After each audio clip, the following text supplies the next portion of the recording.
to molim da naglasite u svojim tekstovima i izveštajima, ne znači da neko postaje svet od onog časa kada ga Sabor proglasi.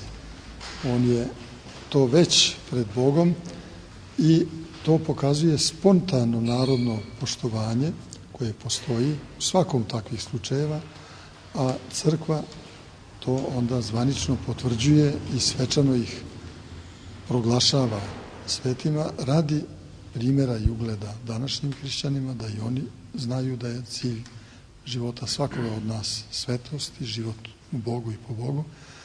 I naravno, zato se to i ne naziva nekim, tako da kažem, proizvođenjem svetih, nego se naziva proslavljenjem, odnosno svečanim proglašavanjem svetosti koja je već unapred data činjenica u crkvi, u njenom iskustvu, u njenom intuitivnom, rekli bismo, blagodatnom osjećanju. Dvojica sveštenomučenika i 40 đaka mučenika momišićkih su postradali mučenički 1688. godine. To je vrijeme velikih perturbacija na Balkanu i bježanija.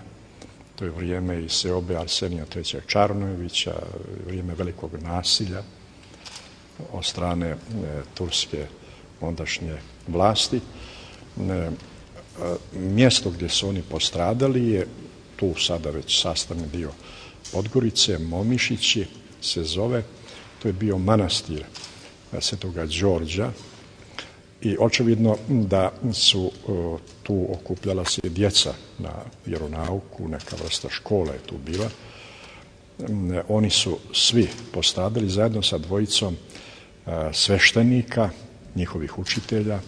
Crkva je bila zapuštena poslije rata, mi smo je tu 90-ih, oko 2000. godine, obnovili ponovo crkvu i onda smo i te svete mošti smjestili u jedan čivot kameni.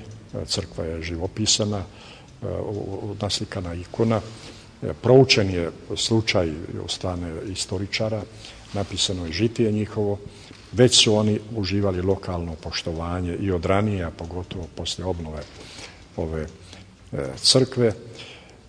I sada evo i Sveti arhijejski sabor je prihvatio predlog da oni budu i zvanično pribrojani liku svetih.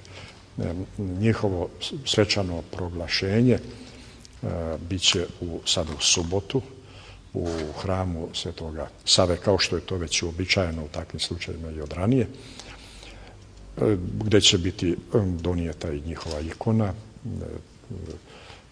biti pjevana njihova služba koja je napisana, također i njihove ikone koje će biti podijeljene narodu.